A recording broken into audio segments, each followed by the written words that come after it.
네, 오늘은 성도의 자세라는 제목으로 창세기 9장의 말씀을 중심으로 함께 은혜를 나누겠습니다. 홍수 이후에 노아의 가족에게 일어난 일들이 이제 기록이 되어 있습니다. 이 본문은 인간이 얼마나 또 연약한 존재고 또 연약한 사람이 어떻게 하나님 앞에 은혜 받는 그런 넘치는 그런 존재가 될 수 있는지 그 부분에 대한 기록이라고 보시면 됩니다. 특별히 우리가 은혜 받기 위해서 하나님의 어떤 그 복된 그 삶의 자리에 서기 위해서 성도로서 어떤 마땅한 삶의 자세를 가져야 되는지 그 부분을 우리가 오늘 본문을 통해서 좀 보겠습니다. 첫 번째로 20절과 21절 말씀인데요. 절제하는 그 자세가 필요합니다. 20절과 21절을 보시면 노아가 농사를 시작하여 포도나무를 심었더니 포도주를 마시고 취하여 그 장막 안에서 벌거벗은지라. 이 모습을 보게 되면 그 노아를 표현을 할 때 당대의 의인이라는 표현들을 하거든요. 당대의 의인이다. 그 시대에 의인으로서 이제 표현이 되는데 전혀 이런 말들이 무색한 그러한 그 내용을 지금 9장에서 기록을 하고 있습니다. 노아가 그 120년 동안 수많은 지역 주민들을 향해서 복음을 외쳤고 구원을 외쳤던 선지자와 같은 사람인데 지금 이 9장에 와서는 술을 마시고 취해서 옷 다 벗고 자기 집에서 벗는 거야 누가 뭐라고 그랬어요. 근데 장막 안에서 노아가 어쨌거나 이제 옷을 다 벗고 이제 잠을 자고 있습니다. 전혀 노아라는 사람하고 어울리지 않는 듯한 그런 그 느낌들을 이제 받게 되는데 갑자기 노아가 노아 홍수 끝나고 나서 타락한 건가요? 이제 심판도 물 건너갔으니까 마냥 이제 먹고 마시자 그런 취지에서 지금 이런 현상들이 일어났는가? 그렇지 않다는 거죠. 원래 노아의 모습입니다. 원래 노아의 모습. 우리가 그 상대적인 의미에서 의인일 뿐입니다. 인간은. 우리들끼리 서로 말하는 의로움이라는 것은 상대적인 것이지 하나님 앞에서의 절대적인 의가 될 수는 없어요. 누구나 할 것 없이 인간은 흠이 있습니다. 여러분들 사실 위인전이라는 책은 읽으면 도움이 됩니다. 그런데 위인전들은 사실 보면 너무 미화가 돼 있어요. 그리고 그런 것들을 기록을 할 때도 사실 흠이라든지 약간 그들에게 있어서 의외의 모습들을 사실 기록하는 것은 좀 금기시된 것 같습니다. 그래서 그 위인전만 보게 되면 그 사람이 너무 완벽해요. 너무 완벽해. 좀 사람 냄새가 안 날 정도로 너무 완벽합니다. 근데 실제적으로 아무리 이순신이든 세종대왕이든 아마 MBC인가요? 거기서 한석규 씨가 그 주인공 역할을 했던 그 세종대왕 그것도 어쩌면은 좀 의외의 그 왕의 모습이었을 겁니다. 그것이 어쩌면은 더 정확하다고 볼 수 있어요. 우리는 사람을 너무 미화시킵니다. 너무. 그래서 너무 많은 것들을 포장하다 보니까 나중에는 자기가 자기의 모습이 아닌 모습으로 어떻게 보면 이제 살아가는 어떤 그런 중압감 속에 있을 수도 있거든요. 예전에는 수많은 스타들이 신비주의 전략을 펼쳤지만 요즘에는 막 쇼 프로에 나와서 막 자기들의 여러 가지 어떤 그 좀 어리버리한 모습들도 좀 보여주고 그러죠. 그게 사실 인간적인 거거든요. 그게 정말 그 사람이고 정말 자기의 모습이 아닌 모습으로 살아갈 때가 많이 있습니다. 노아도 의인이라고 이야기는 했지만 행위가 완벽한 사람은 아니에요. 행위가. 당대의 의인이라는 말이 완벽해서가 아니라 하나님으로부터 용서받은 의인, 용서받은 사람이라는 거죠. 저나 여러분들도 서로에 대해서 존경할 필요는 있지만 그렇다고 너무 존경하지 마세요. 이 말은 너무 믿지 말라고요. 예? 정 목사도 너무 믿지 말고요. 우리 장로님들도 두 분 인자하게 보이시지만 너무 믿지 마세요. 이분들도 화낼 수 있고 이분들도 술 마시고 집에서 옷 벗고 주무실 수 있어요. 여름에 누가 봐요 집에서. 그럴 수 있어요. 우리 집사님들도 마찬가지고. 우리들을 너무 믿지 말라고요. 너무 믿으면, 그때도 언젠가 말씀드렸죠. 우리는 믿는 게 아니라 믿어주는 거예요. 믿어주는 거예요. 부모가 자식을 아빠 나 다음에 잘할게 믿어주는 거죠. 네? 믿어주는 거예요. 저놈이 또 스마트폰 두들기고 또 게임하고 공부 시간에 또 딴짓할 거 아는데 믿어주는 거죠. 학창시절 한두 번 겪어봐요. 다 알지. 믿어주는 거예요. 하나님 앞에 저와 여러분들이 설 때 너무 완벽한 존재로 서려고도 하지 말고 또 서로에 대해서 또 너무 완벽하게 바라볼 필요도 없습니다. 우리는 용서받은 사람들이에요. 하나님 앞에 부족하지만 용서받은 사람들이라는 것, 모두가 다 똑같은 모습이에요. 그런 모습에서 서로에 대해서 우리가 필요한 것, 사실은 긍휼의 눈이라고 생각이 됩니다. 근데 어쨌거나 그럼에도 불구하고 우리 스스로가 해야 될 행동 중에 하나가 바로 절제죠. 우리는 다 부족합니다. 부족한 가운데에 이 절제하며 우리의 삶을 살아가야 되는데, 특별히 이 본문 보면은 이제 금주 문제, 술에 대한 이제 문제를 좀 잠깐 짚고 넘어갈 필요가 있습니다. 이 금주 문제는 많이 논의가 되는 부분이기도 하고, 또 이 본문이 상당히 많이들 인용이 되는데, 노아가 포도주를 먹은 것, 술 먹은 것이 과연 죄가 되는가? 죄라는 주장도 있고 죄가 아니라는 주장도 있고, 또 술을 먹되 취하도록만 먹지 말면 죄가 안 된다, 이렇게 말하는 분들도 있어요. 어제도 우리 같이 교인들하고 만이산 정상까지 올라갔는데, 그 정상에서도 또 막걸리들을 또 이렇게 펼쳐놓고 술판을 벌리더라고. 내려갈 때 안 굴렀을까 모르겠어요. 어디 가나 이제 술들이 이제 따라다니죠. 건강 생각해서 올라갔는데도 거기서 또 술을 먹어요. 하여튼 알다가도 모를 마인드들을 가지고 산을 올라갑니다. 근데 결국 술이라는 것이 죄가 되느냐, 죄가 되지 않느냐.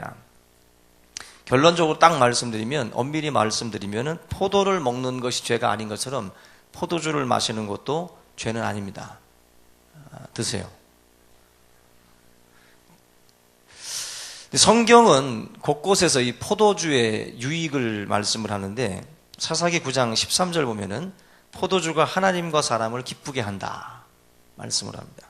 시편 104편 15절에 보면은 하나님이 사람의 마음을 기쁘게 하는 포도주를 주셨다라고 또 말씀을 하고 있어요.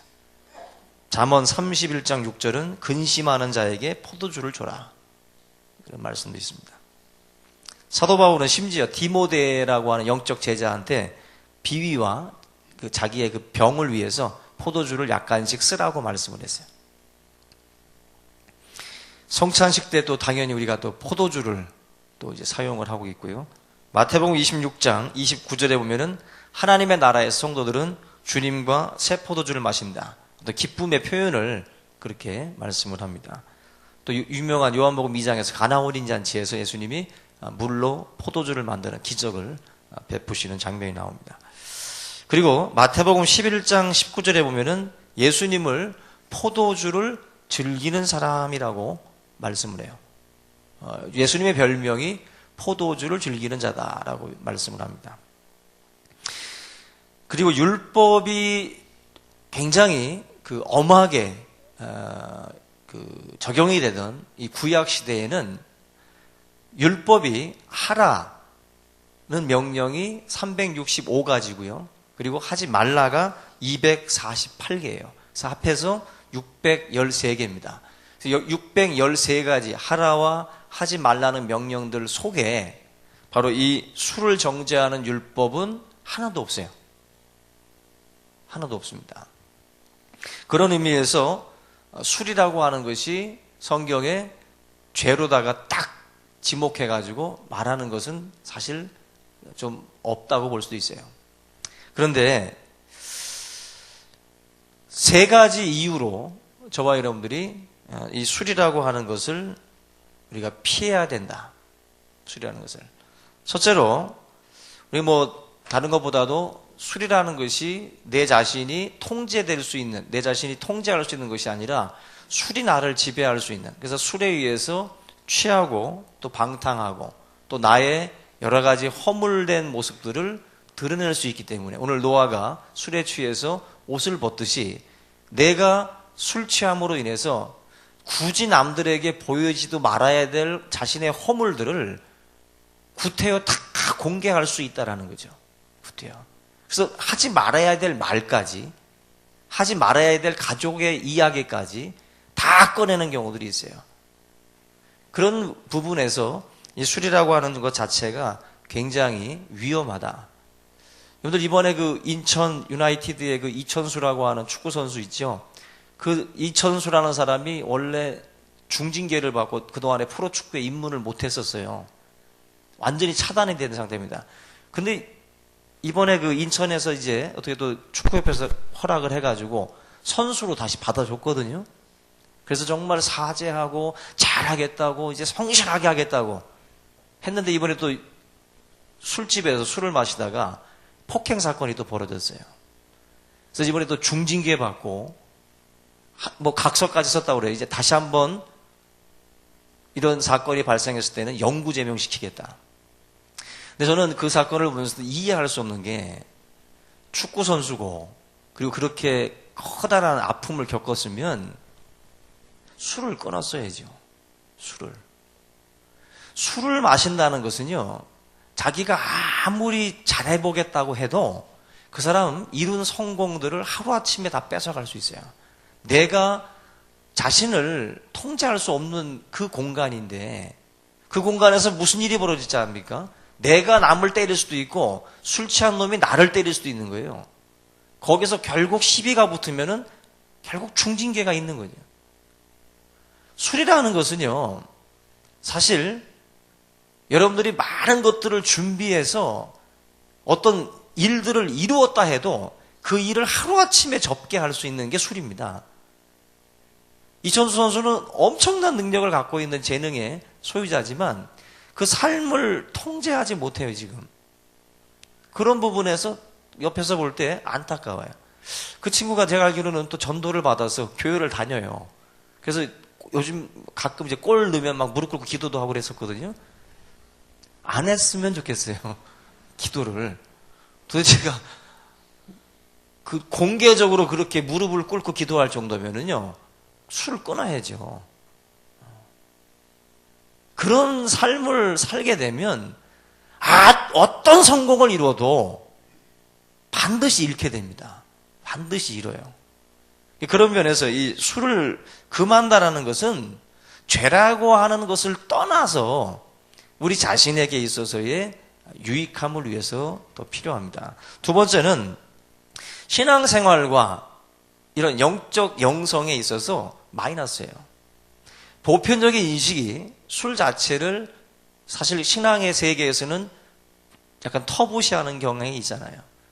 그러한 그 세계 속에서 자기가 신앙생활을 하는 가운데에 술을 마시게 되면 여러 가지 눈치를 봅니다. 그러면서 영적으로 마이너스가 있어요. 영성생활에 전혀 도움이 되지 않습니다. 마지막 세 번째로는 믿음이 약한 형제가 술을 먹는 여러분의 모습을 보고 실족할 수 있기 때문에 먹지 말아라. 바로 고린도전서 말씀에 있는 내용들입니다. 우리가 우리 자신의 몸은 이제 나 혼자만의 것이 아니라 교회 공동체에 굉장히 중요한 역할을 하고 있다는 것을 아셔야 돼요. 내 몸은 그리스도의 몸의 지체가 된 거예요, 이제. 내 하나의 몸이 나로 그치지 않고 전체 교회 공동체에 영향을 준다는 것을 아셔야 됩니다. 그래서 우리가 그런 부분에서 나의 행동이, 나의 삶이 연약한 지체에게 커다란 상처를 줄 수 있습니다. 그래서 목사나 직분자들은 술을, 담배를 피워서는 안 됩니다. 그거 피우고 그거 마시면서 절대로 영광 돌릴 수 없고요. 절대로 덕을 세울 수 없습니다. 내려놔야 돼요. 그 직분 다. 하나님 앞에 그런 교회의 공적인 직분을 받는 사람들은 그거 엄하게 그 부분에서 자기 자신이 절제하셔야 돼요. 왜? 여러분들 바라보고 상처받는 학생들이 있고요. 상처받는 또 성도들이 있습니다. 그런 부분에서 목사에게만 그 책임을 주지 말고 직분자들은 더더군다나 중요하게 생각을 하고 그 부분에 있어서 자신들의 몸을 항상 전체의 것으로 생각들을 하셔야 됩니다. 제가 조사를 해보니까 이 음주운전이 우리나라는 사실 좀 약하잖아요. 근데 해외의 사례를 보니까 굉장히 엄합니다. 호주에서는 음주운전자의 이름이 지역 신문에 공개가 돼요. 그리고 남아프리카 공화국에서는 징역 10년입니다. 음주운전이. 터키에서는 음주운전자를 경찰이 32km를 이제 끌고 가가지고 거기서부터 걸어오게 만든다고 그래요. 32km를 가가지고 거기서 걸어오도록 이렇게 만든다고 합니다. 경찰이 이제 옆에서 감시하면서 이제 32km를 걷게 만든다고 그래요. 말라야라고 하는 나라에서는 음주운전자를 투옥시키고 결혼했으면 아내도 함께 투옥을 시킵니다. 옥에다가. 노르웨이 뭐 다들 좋아하잖아요. 노르웨이 가고 싶다고. 음주운전으로 처음 걸리면 3주 노역에 1년 면허정지. 두 번째 음주운전 걸리면 5년 징역에 운전면허는 영원히 정지. 핀란드, 스웨덴 음주운전자에게 1년 징역. 러시아는 한 번 음주운전 걸리면 평생 운전면허 정지. 러시아는 그냥 한 방에 보내버립니다. 불가리아에서는 음주운전으로 두 번째 걸리면 사형이에요. 불가리아는. 가지 마세요. 거기 가면 죽습니다. 엘살바도르에서는 총살. 엘살바도르는 총살이에요. 이게 지금 뭐 조금 달라졌을지 몰라도 몇 년 전까지만 해도 다 이런 법들이 각 나라에서 적용이 됩니다. 우리나라는 무슨 뭐 삼진 아웃제 뭐 이것저것 많죠. 근데 굉장히 엄하죠. 왜? 음주운전 피해가 자기만 받는 게 아니라 애꿎은 한 가족을 다 그냥 보낼 수가 있어요. 죽으면 자기만 죽든지. 그 음주운전을 통해서 수많은 생명의 목숨이 희생을 당하죠. 그런 면에서 술이라고 하는 것 자체가 얼마나 위험한가 하는 것을 다른 나라에서도 벌써 이런 폐해가 있으니까 그만큼 이런 엄한 법들을 집행하죠. 저는 우리나라가 왜 이렇게 법이 약한가? 제가 볼 때는 주변의 이익 집단들의 눈치를 너무 보는 것 같아요. 그 이익 집단들이 막 대모하고 소리치면 또 쑥 들어가고 그 강력하게 이익 집단들의 이익만 생각할 것이 아니라 그것으로 인한 불이익을 받는 국민들을 생각을 해서 법이 좀 강하게 집행이 돼야 되는데 이런 것들에 대해서 이 눈치도 자꾸 보다 보니까 몇 년 걸리는 거죠. 이런 거 하나 뭐 될래도. 여러분들 우리 그리스도인들은 성도들과 또 우리들의 이웃들에게 해가 되는 일들을 해서는 안 돼요. 유익함을 줘도 모자랄 판국인데 지금 남들에게 해가 되는 행동들을 하고 다닌다는 것은 있을 수 없습니다. 고린도전서 10장 23절 한번 같이 보겠습니다.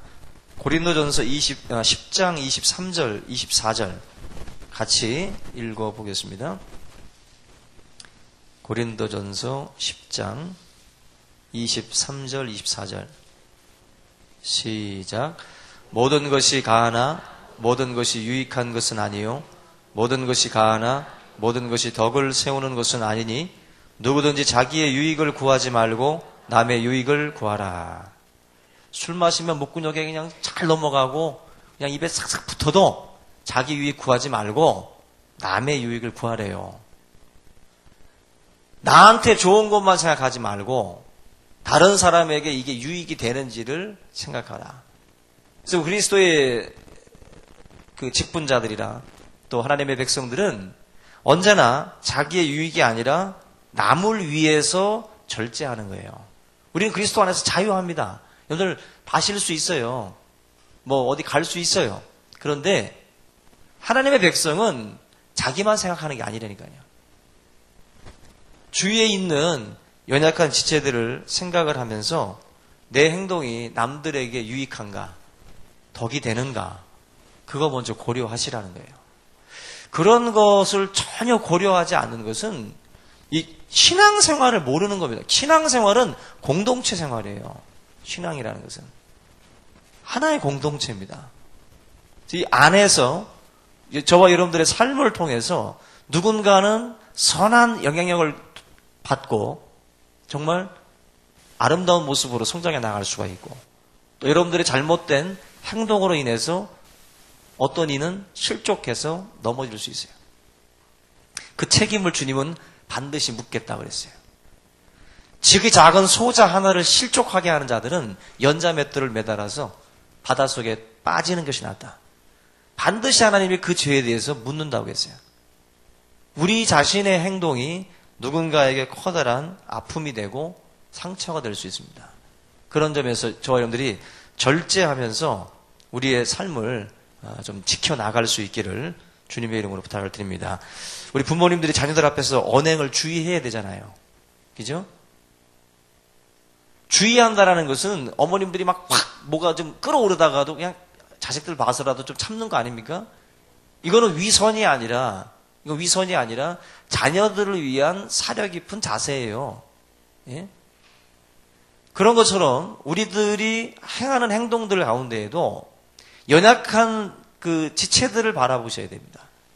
그 가운데에서 우리가 절제하고 또 참을 필요가 있습니다. 제가 금요일인가 수요일 날 한번 설교한 적이 있는데요. 그 교회 안에 이런 그 뭐 회의를 한다든지 이런 공동체 안에서 어떤 임원회의를 할 때에도 다 똑같은 신앙인이 있는 게 아니에요. 정신 바짝 차려야 됩니다. 회의할 때 연약한 지체들이 있다고, 새가족들이 있고, 신앙생활 얼마 안 하는 사람들도 있고, 또 어디서 상처받고 온 사람들도 있고, 그런 지체들이 다 있는데 그 속에서 다 믿음 좋은 줄 알고 그냥 말들을 막 함부로 하는 분들이 있어요. 회의할 때 여러분들 항상 염두에 두세요. 어떤 일을 이루는 것보다 중요한 건 우리 지체들을 잃지 않는 겁니다. 예? 항상 하나님 앞에서 그런 그 자기의 행동이 누군가에게 유익한지, 덕이 되는지, 상처를 주는지 항상 우리가 은혜로운 말로 우리가 할 필요가 있어요. 서로 어떤 뭐 지적을 하고 어떤 것들을 이야기할 때에도 주의해서 해야 됩니다. 은혜롭게 하시면 돼요. 은혜롭게 말씀하고 은혜롭게 이제 제안하고 그렇게 모든 것들을 이루어 나가면 하나님께서 그 모임을 더 풍성하게 만들어요. 근데 그 부분이 부족하게 되면 그 모임은 파괴되지는 겁니다. 항상 연약한 지체가 내 옆에 있다라는 거. 지금 이 주일 오전 11시 예배에 이 안에는 신앙의 분량이 다 다른 분들이에요. 지금 다. 예, 신앙의 분량이. 그래서 사실 목회자들이 메시지를 줄 때에도 사실은 이 공예배가 제일 어렵습니다. 공예배가. 대상이 다 이제 섞여 있으니까. 근데 약간 신앙이 단단한 식물을 먹어야 될 사람들에게는 정말 단단한 말씀들을 던져줘야 되고, 또 우유나 젖을 이런 것을 먹어야 될 사람들에게는 또 거기에 맞게 또 메시지를 줘야 되고, 신앙이라는 것은 항상 그러한 어떤 그 모습들이 필요해요. 여러분들이 스스로가 절제하는 가운데에 행복과 그런 성공의 초석을 닦을 수 있기를 주님의 이름으로 부탁을 드립니다. 두 번째는 본문 22절 말씀을 좀 보시면요. 창세기 9장 다시 한번 보겠습니다.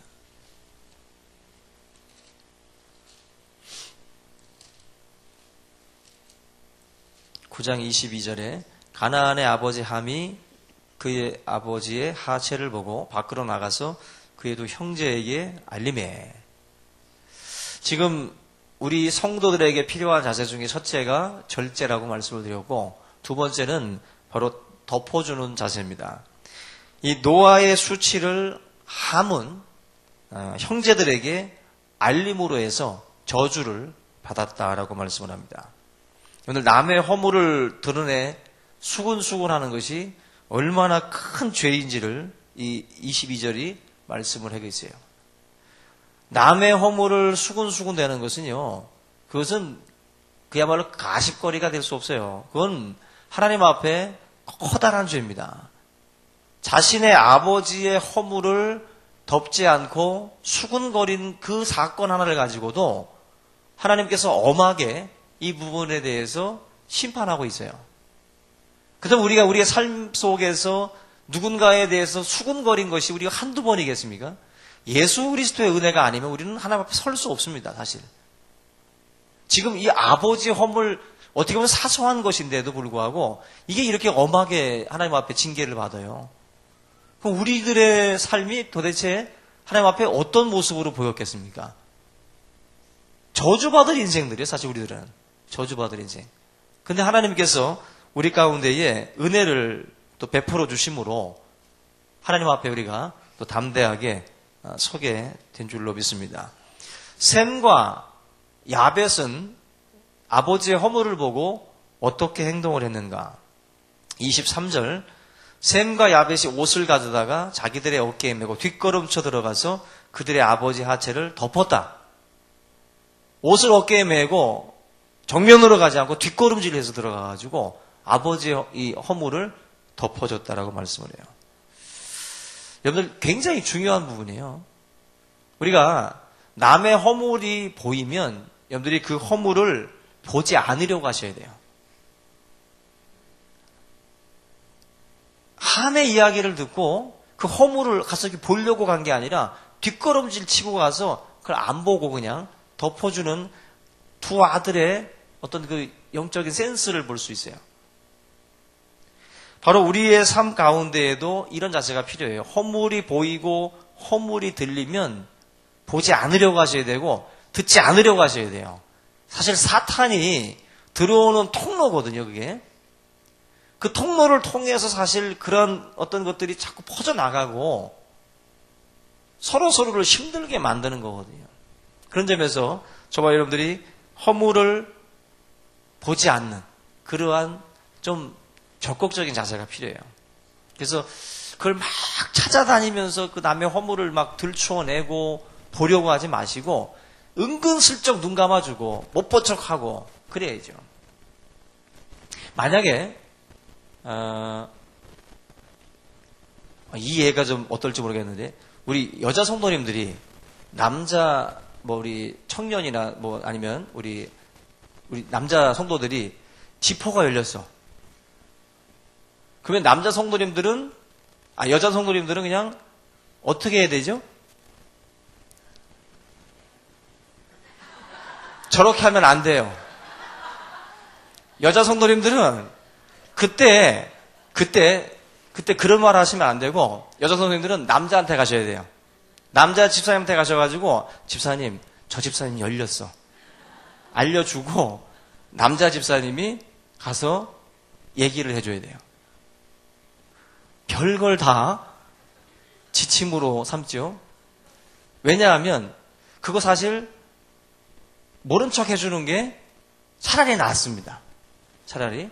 그리고 다른 분을 통해서 이렇게 해주는 게 나아요.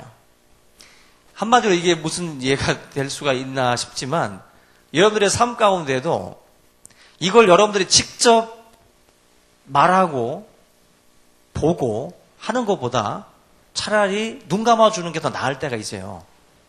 그 허물을 굳이 볼 필요 없습니다. 그 허물을 굳이 이야기할 필요도 없고 그냥 모른 척 넘어가는 게 나을 때가 있어요. 모른 척 넘어갈 때가. 결국 이 본문도 사실 그런 내용이거든요. 어떻게 보면은 함은 큰 잘못 없는 것 같아요. 그럴 수도 있지. 자기가 본 거 그냥 말하고 다녔는데. 그죠? 자기가 본 거 이야기하고 다녔는데. 근데 세상을 살면서 자기가 봤다고 해서 다 말하고 다 떠들고 다닐 그런 게 아닙니다.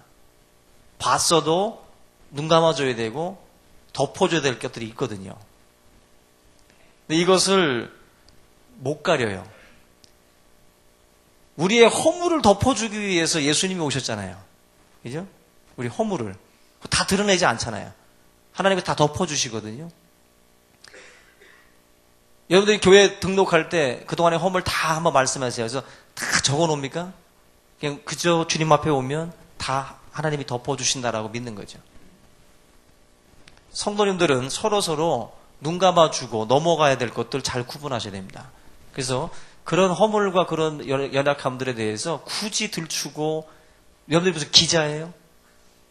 기자는 어쨌거나 막 들춰내야 돼요. 기자들은 갑을 관계해서 갑이라고 그러죠. 갑. 벌벌벌 떤다 그래요. 다른 모든 기업체 사장들이라든지. 입 하나 뻥끗하면, 들춰내면 기업의 어떤 생명이 좌절이 되니까. 여러분들 왜 우리가 기자입니까? 우리 기자 아니에요. 성도들은 성도들의 허물과 이 연약함을 들쑤시고 다닐 필요가 없어요. 덮어주셔야 돼요. 덮어주셔야 돼요. 그것이 하나님께서 우리들에게 요구하시는 겁니다. 알 권리 많이 얘기하지만 알아도 될 게 있고 몰라도 될 게 있어요. 근데 너무, 그래서 우리 성도님들도 보면은 취향들이 있어요. 남의 가족사나 남의 얘기에 너무 관심 많은 분들이 있어요. 그냥 모른 척 넘어가면 되는데, 왜? 뭔데? 뭐 이렇게 궁금해요? 그거 굳이 그렇게까지 알 필요 없는 것까지도 그냥 속속들이 알려고, 그거 알 필요 없습니다. 그런 것까지 다 알고 어디다 쓰게, 다 또 돌아다니면서 또 말할 가능성이 농후하죠. 그렇게 호기심 많은 그것은 성경 공부에다가 돌리시고, 그건 다 덮어줄 거 덮어주고 눈 감을 거 눈 감고 넘어가시기를 주님의 이름으로 부탁을 드립니다. 마가복음 11장 25절에 보니까 서서 기도할 때에 아무에게나 혐의가 있거든 용서하라. 그리하여야 하늘에 계신 너희 아버지께서도 너희 허물을 사하여 주시리라. 그리하여야, 서로 용서하고 서로 덮어주고 감싸주면, 그리하면 하나님도 우리의 허물을 사해 주신다. 우리의 삶에 주님의 이 요구가 있는 거예요. 그래서 여러분들 사람을 사귀더라도 욕하는 사람, 남 흠뜯는 사람 사귀면 안 됩니다. 그런 사람들과의 교제는 여러분들에게 백해무익해요.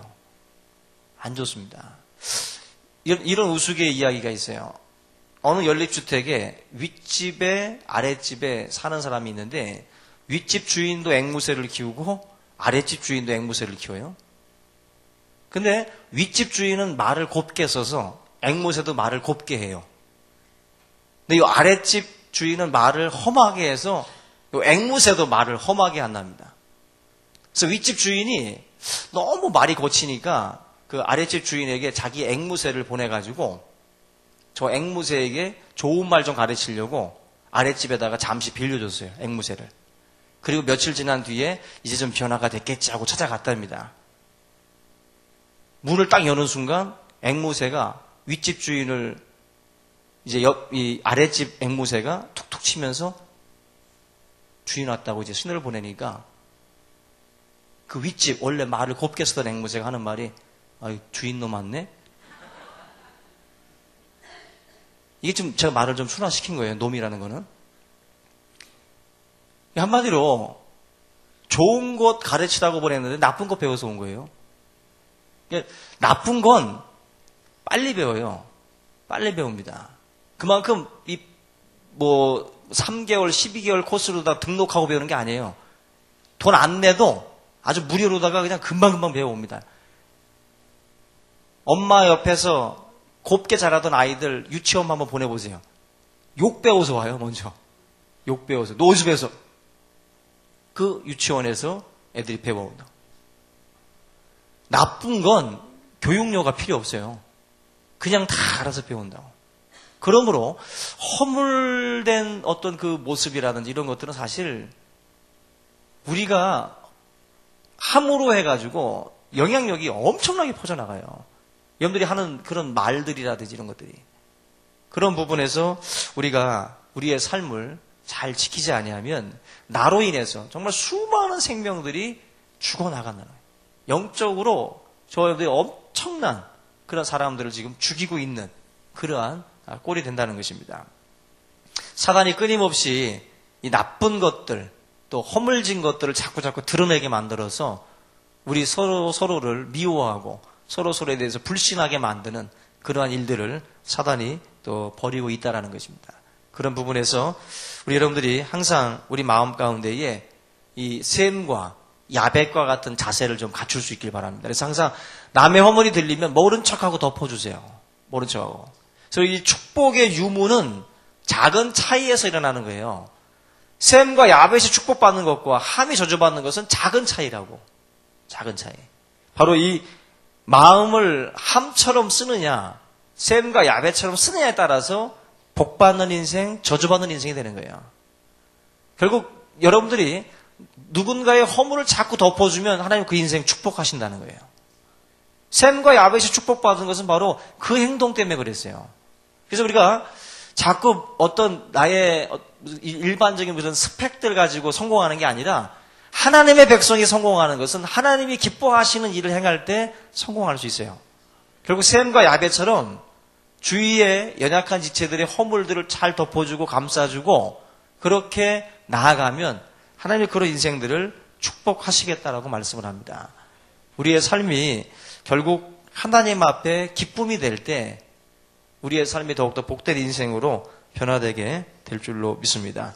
오늘 이 말씀들을 기억을 하고 나의 말, 행동 하나하나 우리가 항상 주의하셔서 항상 누군가의 허물을 봐도 우리가 덮어주고 또 우리가 긍휼의 말로 마음으로 함께 품고 나갈 수 있는 그런 삶이 될 수 있기를 주님의 이름으로 축원합니다. 우리 이 시간 다 같이 오늘 말씀을 붙들고 통성으로 기도합니다.